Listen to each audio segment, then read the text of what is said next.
Okay, the tone of this video will be actually honestly a bit different than most of my Black Clover videos because generally, for the most part, even short chapters, I have like a fair amount of like stuff to say. In this chapter, I don't know, it just didn't really have anything I cared to hear, and I don't mean that in like I don't mean that in a negative way. I don't think it was a bad chapter. I think that the chapter though just had nothing really surprising or telling or anything that would kind of like build up much of a conversation with within the weight of this chapter, then the next chapter, and like, oh, when you get a chapter, expect there to be something to kind of build upon, and be like look at older stuff, maybe kind of like formulate some new plans, or maybe just something for a character that might be like you know what I mean? Like building or developing or anything new. Like obviously with Luck,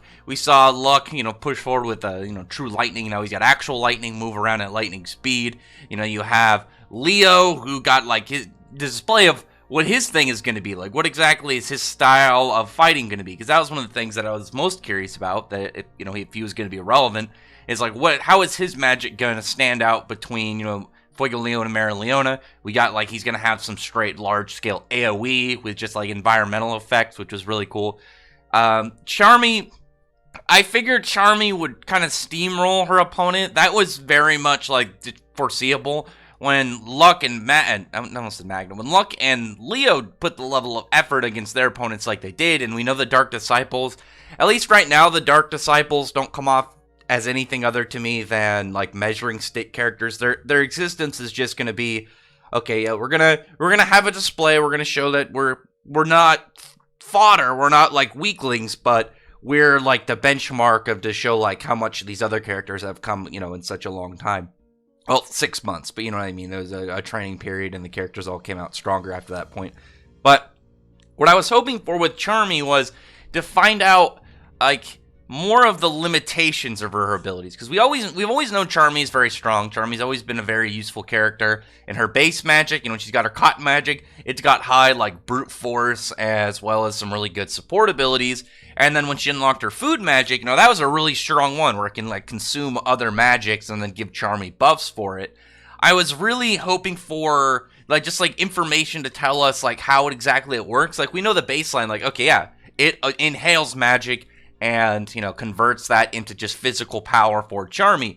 But are there any rules to it? Are there any limitations? Because I do like it when we know the rules for like powers. We know like what it can and can't do, because it builds a level of tension to like when we see something coming up where it's like, oh crap, this character could provide like a lot of difficulty for this character if they end up going against each other. And then when it like get paired up, it's like shit, we saw this coming. We saw that Tabata had someone prepped up and ready to be dangerous for this character. And it just adds an extra level of of like speculation and theory forming, and it's also really fun when you can kind of see something coming up, but also when you see a character go into a situation when you know what they can and can't do. Like for instance, if Charmy's like dwarven form was like if it had a time limit, or if it was like, oh, when she does the inhale, like when the wolf does the inhale portion, it has to expend off all of the magic it built up before it does that again.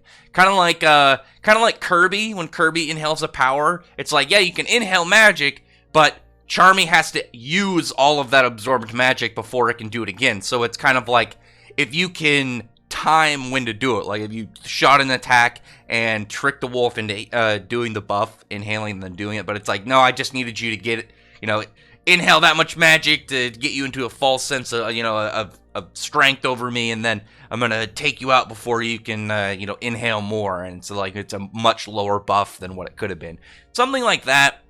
Just because like going into this, like I said, it was like we know Charmy is very powerful. We knew Charmy was powerful before the time skip. We've always known Charmy was strong. Like Charmy is like a weird character because she reminds me a lot of Ichiya from Fairy Tail. It's like these characters are strong, but you have to get them to fight seriously in order to to really kind of bring out the threat level with them. Charmy's is clearly a lot easier.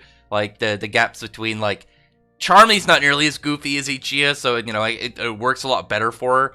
But at the same time, like, we knew that Charmy was going to get serious in the situation, and, like, it's a very predictable chapter, but not in a way that it's enjoyable, at least to me. Like, there was nothing that I was, like, super hyped about as I was reading the chapter. We didn't find out anything new about Charmy's magic. We didn't find out any, like, maybe more hints to, like, her lore, or relatively anything.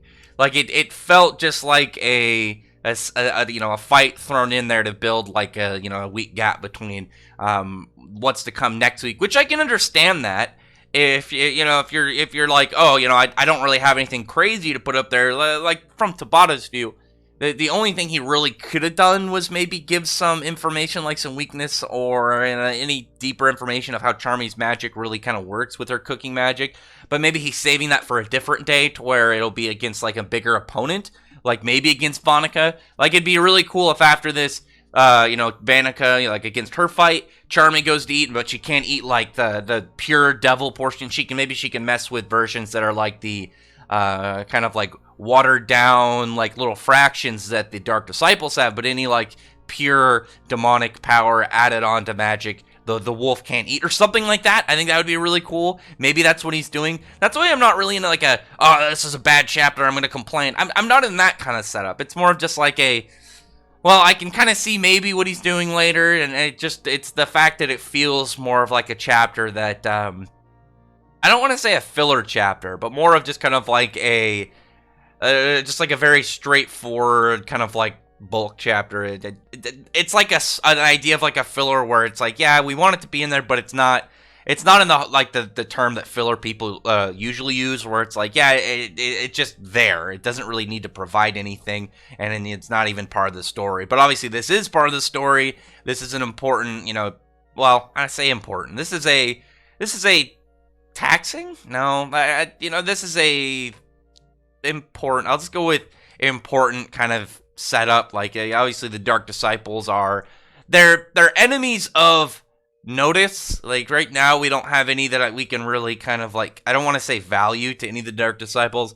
Not until we get at least one that's like a reoccurring character, and it's not somebody that just is defeated right away. I'm really hoping for that. I'm really hoping that we see, like, these are the Dark Disciples that are just kind of like the standard go out ones, and then it's like there's the good Dark Disciples that they keep back at the kingdom that are like, oh yeah, we're training them specifically to be like, maybe like if something happened to the Dark Triad, kind of like they're their sub-in potential, like, replacements, anything like that.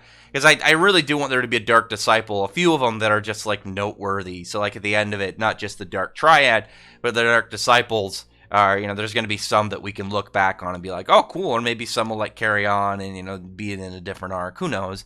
You know what I mean? Just, like, ones that keep showing up. And, it's like the gap between, the Espada from, in Bleach and their fractions, or, like, their fractions that are just, yeah, we're here for this part, and then they get killed off, and then, like, the Espada, they'll get, like, one or two more fights in before they end up dying, or, it'll be a while before they end up out. But anyway, other than that, though, it was, like I said, a pretty solid chapter. It was just one of those ones where I didn't really get anything to really talk about. I didn't get anything to kind of, like, hype up towards the next one in around Charmy. I'm sure the next chapter, given that it's going to have a color page, it will be, like, with Vanica. Because when you think about the fights, when you think about with Luck and Leopold, like, them having more kind of, like, closed fights, like, where they can, put some effort in, but it's not like they had to go all out last second and then they're just exhausted, they're going to pass that afterwards kind of fight. It was more of like they had to bring out their big moves, but they weren't like completely taxed by the time it was over. And then Charmy beats this one like as soon as she got serious, like much easier than any of the other ones we've seen so far.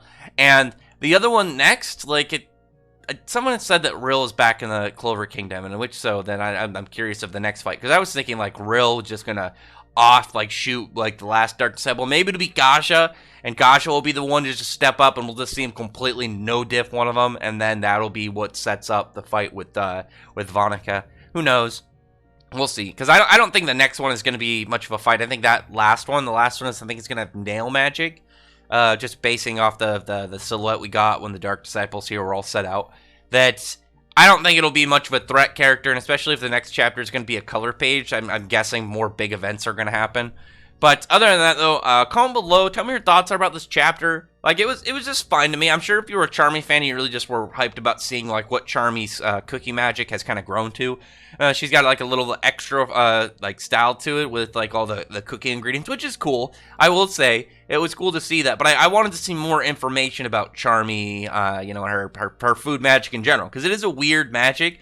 And the Dark Disciple, what was her name? Helbet, I think was her name. I'm just scrolling back to try and see where exactly she said. Yeah, Halbet. Well, because she makes a comment of, like, it not being a devil's power, but still, like, not sure what is up with her magic. And I'm guessing it's going to have the dwarven magic, or if it's, like, kind of, like, hinting towards a whole new thing besides, like, spirits and devils and stuff. Like, if the dwarves have their own thing. Because I know there's been a lot of people that have looked at the wolf, and maybe, you know, because of all the Nordic stuff that's in Black Clover, like, maybe it'll have something to do with Fenrir, who knows? Either way, comment below, and tell me your thoughts on this chapter. Really appreciate your thumbs up the video, prefer the like button, subscribe button, and check out my other videos. But other than that, I appreciate everyone who's already subscribed, and thank you all for listening. Bye.